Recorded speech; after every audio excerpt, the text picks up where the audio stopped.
Boa noite novamente a todos. Que Deus ilumine os nossos corações. Possamos tirar proveito dessa noite maravilhosa de hoje. Não sei como é que está aí a temperatura nos seus locais, mas aqui Palmas hoje está tão bom. Estava chuvoso, nublado. Está muito bom aqui o tempo. Maravilhoso. Vamos agradecendo a Deus, né, por essa oportunidade que Ele nos dá. Deus está aqui hoje. Vamos mentalizando Jesus nos nossos corações, nos preparando para a atividade de hoje. Vamos concentrando a Deus com pensamentos de muita gratidão. A Deus, a Jesus, aos amigos espirituais. Minha gratidão pela nossa vida, por estar aqui encarnado no planeta Terra, por ter essa oportunidade de estar aqui hoje de forma harmoniosa para ouvir a palestra desta noite. Que a tua paz, Jesus, esteja com todos nós, amparando, nos iluminando. Pedimos, Senhor, que todos aqueles espíritos sofredores, doentes, encaminhados, tratados, direcionados para os escolas espirituais, os escolas de pedimos que cada lar dos nossos irmãos, nesse momento, também cada lar seja visitado e que a paz possa reinar no coração de todos e que possamos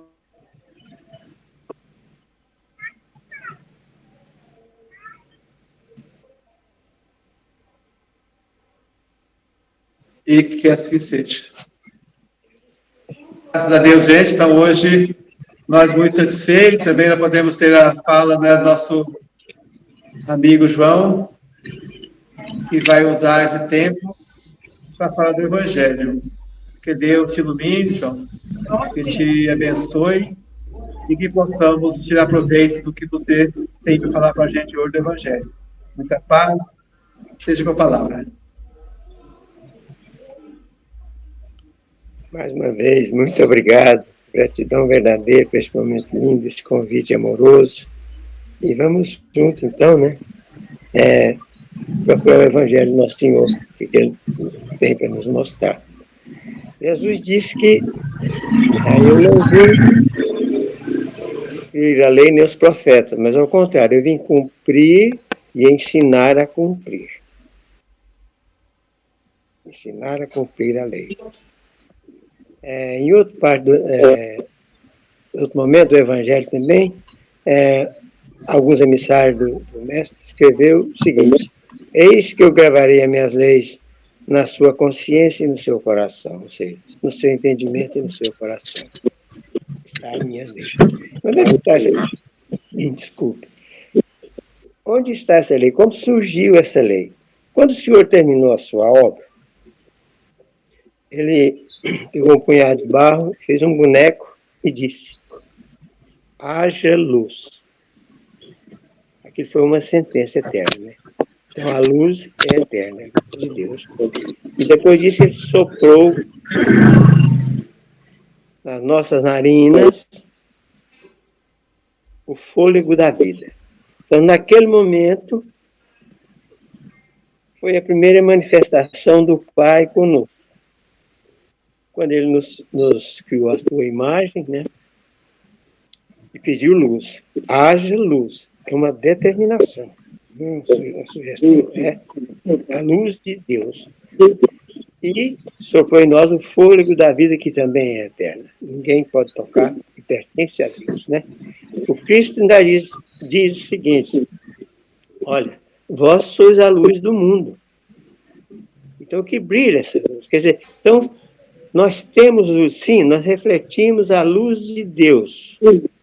E a luz de Deus está em nós. Então nós refletimos essa luz. Mas em determinado momento, ao tempo depois da criação, tal, lá no Evangelho de Isaías, tem quase que um apelo do Senhor. Ele diz o seguinte, uma preocupação também, olha. Ele diz, olha, voz do que clama no deserto, preparai o caminho do Senhor, endireitai a sua vereda. Gente, qual que é a voz daquele que clama no deserto? É a voz dos profetas. Às vezes a gente pensa, então passou a época dos profetas, não tem ninguém clamando mais pelas coisas de Deus. Não, Deus nunca deixou de enviar profeta. Graças a Deus o mundo está repleto de profetas de todas as idades, de todas as nacionalidades. Aqui nesta casa mesmo eu gostaria de fazer uma lembrança muito gostosa, muito amorosa que eu tenho, que eu vi um menino falar o seguinte, olha, quando estava começando essa obra aí debaixo de uma árvore, aquelas coisas, eu vi um menino dizer o seguinte, olha, se eu conseguir chegar com o evangelho numa criança, eu salvei a minha vida. Isso é a verdadeira profecia. Isso é profetizar o nome do Senhor. Né? Então, por que o senhor estava preocupado com esse caminho? Porque endireitar é porque está errado. Porque se estiver certo, não tem que endireitar. Então, vamos voltar no tempo, lá num daquelas vozes que falavam, né? Que transmitia a voz daquele que clama no deserto, foi o profeta Elias. O profeta Elias, ele teve lá um problema com os profetas, uns deuses diferentes, a coisa e tal. Teve até aquele momento lindo que ele orou a Deus e caiu fogo do céu e queimou as ofertas do altar e tal. Mas ele naquele momento, ele, não sei por que motivo, alguma coisa, a vaidade, sei lá o quê, né? Ele se voltou contra os profetas e mandou assassinar os profetas. Mas como hoje é o seguinte, quando caiu a ficha, que ele viu a besteira que fez, ele ficou desesperado, né? Eles são loucos no mundo, foi para um deserto, a rainha querendo matar aquela coisa, ele entrou num buraco lá, numa caverna, só chorando, desesperado, pedindo para morrer. Mas aí o que o senhor faz? O senhor manda o seu anjo, chegou e falou, Elias, levanta e come. Levanta e come. Esse levanta e come, Jesus está repetindo até hoje, tá, gente? Levanta, lembra? Jesus não chegou, eu vou te pegar na sua mão, vou te carregar. Não, levanta e vem. Levanta e vem. Então, levanta e come. É outra, porque ninguém pode comer por mim. Eu tenho que me alimentar. Porque eu sou responsável, eu tenho que cuidar da minha vida e do meu corpo, porque tudo pertence a Deus. Eu tenho que dar o melhor de mim. Então, quando Elias, o anjo chamou, que ele levantou e comeu, ele caminhou a primeira milha, que é uma lei também intocável. Jesus ensinou isso para nós. Olha, se alguém te convidar para caminhar uma milha, caminhe 2 com ele. Então, ele caminhou a primeira milha, quando ele atendeu o pedido do anjo, comeu, tratou do corpo, que é a obrigação nossa, e entrou no longo caminho. E foi isso que o anjo disse, olha, levanta, come, seu caminho será longo. Mas que caminho longo foi esse? Esse caminho ele apareceu depois, lá na beira do Jordão, anos e anos depois, chegou um rapaz lá batizando, tal, pregando as coisas, e alguém chegou e perguntou, você é o Messias? Não, não sou. Você é um profeta? Também não sou. Mas quem é você, então? Eu sou a voz daquele que clama no deserto. Olha a voz clamando no deserto. Né? E ele falou, o que nós temos que fazer? Porque ele começou a xingar, vocês é raça de víbora, traidor e tal, né? O que temos que fazer? Nós não queremos ir para o inferno. Nós queremos ser salvos. Nós estamos procurando. Né? Olha, ele fez aquilo que a nossa religião hoje ensina, fora da caridade, nossa salvação. O que ele ensinou? Olha, se seu irmão tiver com fome, se ele tiver comida, parte a sua comida com ele. Se você tiver 2 camisas, se seu irmão tiver, não dá uma camisa para ele. Não roube de ninguém, não defraude a ninguém. Contente de viver com o seu salário. Por quê? Porque eu estou batizando com água, porque o meu batismo é de arrependimento. Eu vou batizar, vocês mostram que estão arrependidos, que depois de mim virá alguém que vos batizará com fogo e com Espírito Santo.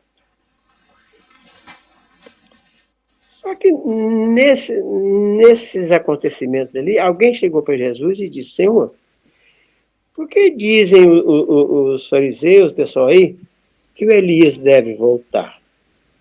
O Elias tem que voltar. O que o Senhor respondeu? Olha, se o quereis saber, se o quereis o conhecer, se o quereis conhecer, ele é o Elias que voltou. Todos entenderam ali que ele estava falando exatamente de João Batista. É aquela lei do retorno. É aquela lei do a que se faz, a que se paga. É aquela lei, quem com ferro fere, com ferro será ferido. Porque assim como o Elias mandou assassinar os profetas, o rei Herodes mandou cortar a sua cabeça. É a lei de causa e efeito. A nossa doutrina ensina que essa é a justiça de Deus através da reencarnação. É a lei de Italião, é a pena de Italião. E no livro dos Espíritos explica o seguinte: olha, a pena de Italião é a justiça de Deus, que é a gente que pede essa justiça. É a misericórdia de Deus. Quer dizer, é melhor eu vir pagar o meu débito, reparar o meu crime, aliviar a dor que eu causei, porque senão como é que eu vou viver feliz? Como é que eu vou seguir a minha jornada? Então, pessoal, com isso, o pessoal não tem dúvida de que realmente o João Batista é a reencarnação do profeta Elias, que o próprio Cristo confirmou isso, né? Mas tudo bem, aí alguém fala, Jesus, então, ele veio para cumprir a lei tal, mas ele não cumpre a lei do sábado. Por que ele não cumpre a lei do sábado? Se ele é tão exigente com a lei, tão cuidadoso. O que ele responde a respeito disso? Olha, gente, o sábado foi feito para o homem. O homem não foi feito para o sábado. Porque o sábado é de Deus. Deus dá essa folga que é para você dar o descanso para os seus empregados, para os seus escravos, para o seu burro, para o seu boi, enfim. Todo mundo merece um descanso. A lei do sábado é para descansar, mas em defesa da vida. Para defender a vida, né? Ele chegando em Jerusalém, em outro momento, tinha lá um tanque, né? Que tinha um anjo que de vez em quando aparecia, agitava a água, então tinha uma multidão ali, porque quando o anjo agitava aquela água, o primeiro que entrava ficava curado. Então a multidão é muito grande, né? E tinha ali um aleijado, há tempo que estava ali, não conseguia, porque ele era paralítico, como é que ele ia entrar no tanque, né? Aleijado. Tá? Aí Jesus perguntou para ele: você quer ser curado? Ele disse: Senhor, como é que eu posso? Quando eu chego perto do tanque, a outro já chegou, aí a água, quando eu chego, a água já parou de ferver. Então, aquilo que Jesus disse. Então, levanta, pega a sua cama e anda. Levanta, pega o seu leito e anda. Tá. Ele pegou e foi embora. Só que o pessoal, os fuxiqueiros, os maldosos de plantão, né, viu aquilo e falou: você não pode carregar o seu leito, porque hoje é sábado, não é lícito carregar o seu leito. Olha, aquele que me curou disse: levanta, pega o seu leito e vai. Então, se ele tem poder para me curar, coisa que eu nunca tive de ninguém, que ninguém nunca me ajudou, se ele tem poder para isso, então ele tem poder para me autorizar a levar o meu lanche. E não deu moral, foi embora com o seu leito e pronto. Porque alguém mandou, ele confiou no Senhor, ele sentiu que ali tinha poder, que ali tinha uma lei maior a ser obedecida. Né?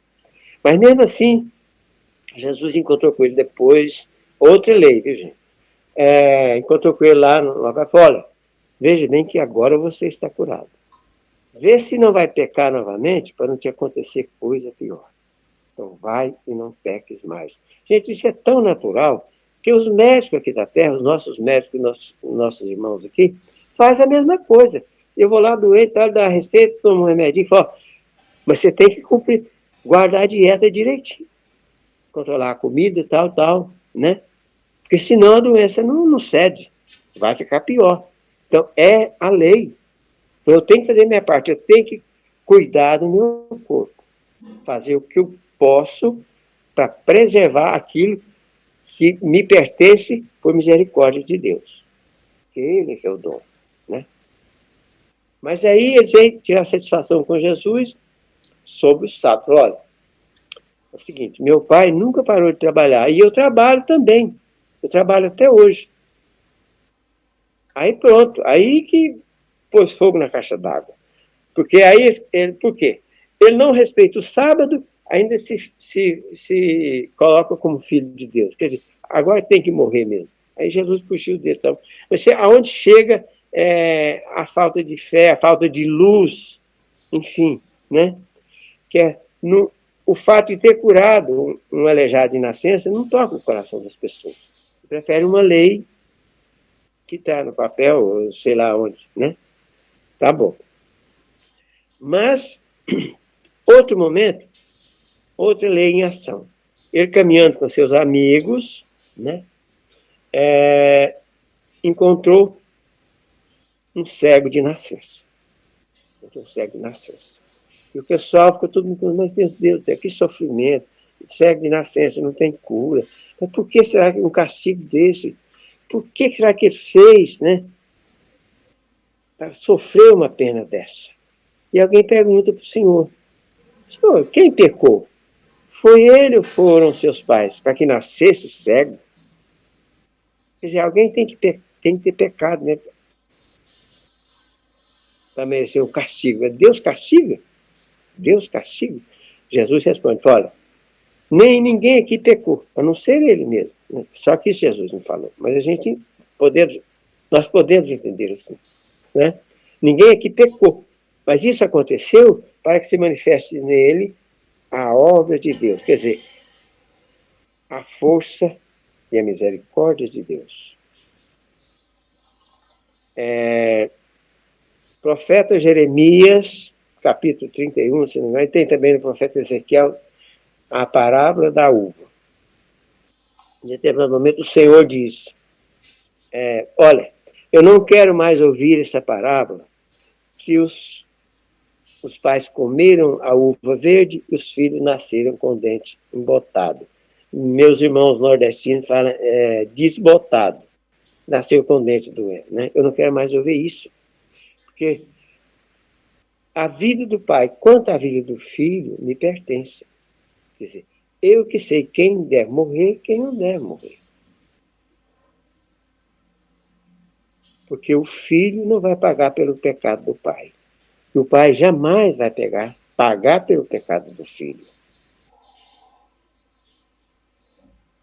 Nisso aí a gente vê, então, claramente, a misericórdia, a justiça de Deus, com a misericórdia da reencarnação. Que completa dizendo o seguinte, olha, aquele que comeu a fruta verde que vai nascer com o dente doente. Meus irmãos, era isso para a noite. Muito obrigado. Deus abençoe. Gratidão, gratidão. Muito obrigado, companheiro e amigo João Marcelino, pelas palavras maravilhosas, pela sua presença. Agradecendo também a todos os nossos irmãos que estão aí, que estão nos acompanhando, né, estão assistindo essa palestra de hoje. Que Deus possa abençoar cada um, iluminar nossos corações. E agora, então, depois da palestra, vamos passar para a fase do passe. Aí nosso companheiro Gilvão vai ficar com a parte à distância e nós vamos fazer o passe do presencial. Muita paz, muita luz a todos. Boa noite.